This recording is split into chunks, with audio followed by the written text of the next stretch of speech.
Hello, and welcome to our inaugural episode of Miniature Dragon Reviews. My name is Woody Arnold. I am one of the co-founders of Miniature Dragon Comics. I'm Alex Poorman, and I'm the other co-owner of Miniature Dragons. Yes, I am and the art director. yeah, and I do a lot of writing, lettering, that sort of thing, creating comics. And what we wanted to do was do a review of a recent Wonder Woman comic, since Wonder Woman was coming out this weekend. And the issue that we've chosen, which I guess will pop in as a slide here in editing, is Wonder Woman: The Truth, one of the storylines from DC Rebirth. Now, I don't know if you're familiar with this, but what they're doing right now with Wonder Woman is they're actually running it bi-weekly, or actually every 2 weeks. And That's pretty impressive, yeah, to have that type of staff and also well, have that amount of comics already done. I'm pretty sure it's the same writer on both series. And well, what they're doing is they're running a modern day story 1 week and then a revised origin story the following week. Oh. And so it goes back and forth, and so they have a different artist on each one, but of course each one's $3, so technically if you're reading them all, DC has just got like a 50% boost in their sales. Gee, that's just horrible on their part. Yeah, we were at WonderCon when they released that initiative for DC Rebirth. So what we wanted to talk about with this series is what we thought about it, quality of it, whether or not people should check it out.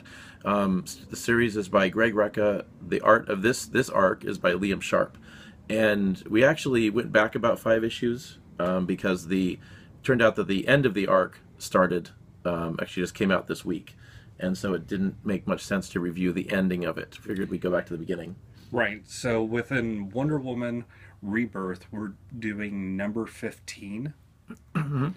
So if you're interested, number 15 is the one where The Truth Part 1 actually starts. Yeah. Now, what did you think of the book? I thought the art was fantastic. Story, because I haven't actually started from the very get-go, I felt like a little lost. It's kind of like going into a television series, going like, here's episode number 15, and kind of going like, well, I already know this from seeing like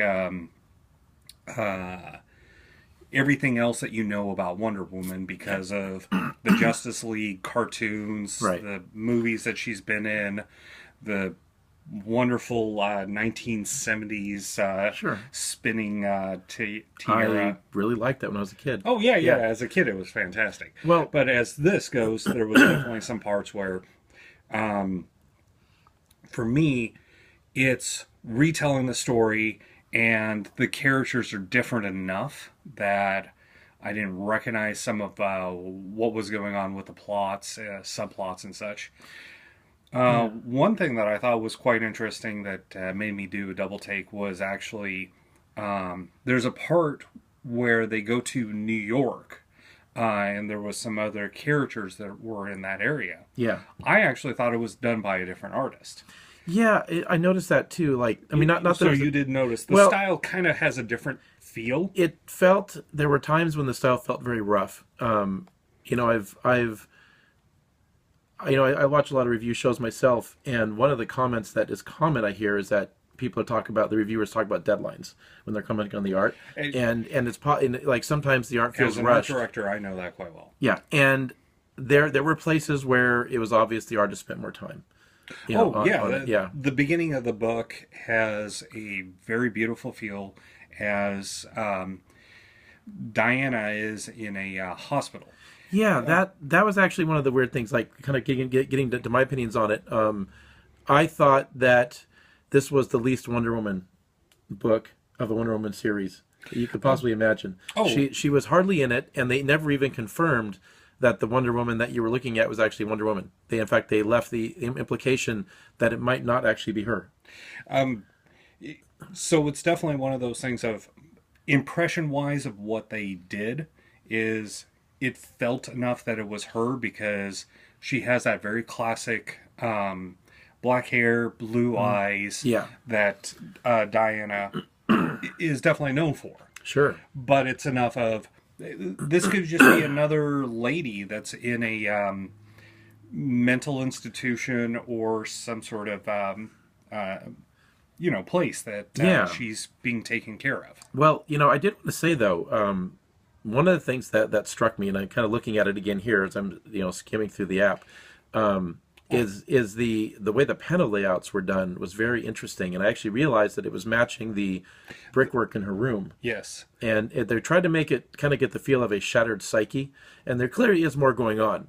I think that if you were to read issue number 2, you're going to get a lot more out of the story, but as an introduction, I have to say it doesn't hook me. There's a lot of stuff going on that I fortunately know a little bit about because I've heard some other people review the series. But quite frankly, if you just saw the Wonder Woman movie this weekend and you were looking for a fun book, in general, you'd want to start at the beginning of an arc, I think. But this is not a book I'd recommend because it certainly would not, like, It feels would like hook somebody. It Yeah. feels like probably getting into number 1 and getting up to 15, probably you would get a better sense. Yeah. I mean, being fresh and not being a super fan I think of the series of Wonder Woman. I think issue 16 might be a better jumping on point because I know there is going to be Wonder Woman in that issue. And for somebody that wants to actually, Get into Yeah, that get kind in of on like that, yeah. meat and potatoes. yeah. Yeah, I think that this is not a good jumping on point one. Can't recommend it. Yeah. Though we do have a book that we actually want to recommend. Absolutely. It has a fantastic level of art and also a great story. Yeah, it felt bad ending this one on a negative.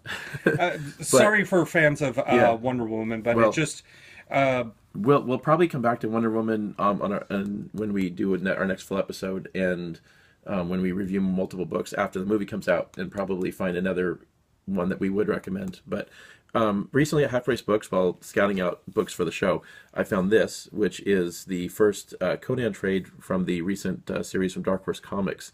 And I must say, I absolutely love this. We'll definitely get into this one more. So far, I've only read the prologue and the actual first issue.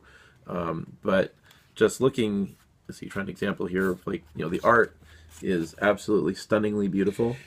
and personally for myself, it reminds me of Frank Facetta. Oh, yeah, here we go.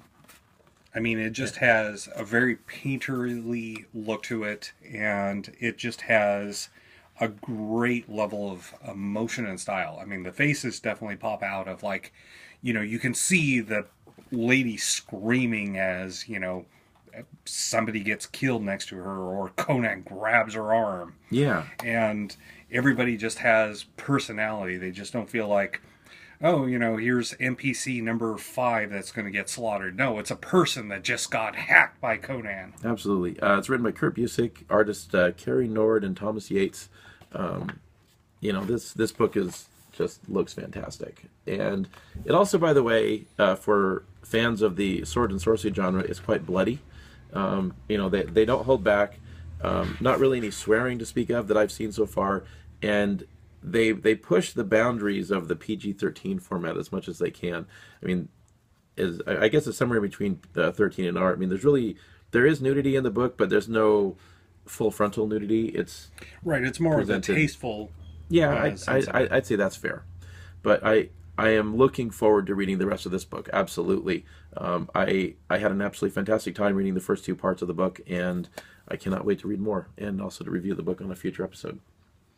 So, looks like we're running out of time, so I guess we'll call it there. So, once again, this is Alex Poorman, and this is Woody Arnold. part of Miniature Dragons. Yeah, and if you want to reach us, you can check out our books at conwaytheseries.com, and you can also find us on Twitter under Cyber Symbiosis. Thank you very much, and I hope you enjoyed. See you next time. And please like and share the video.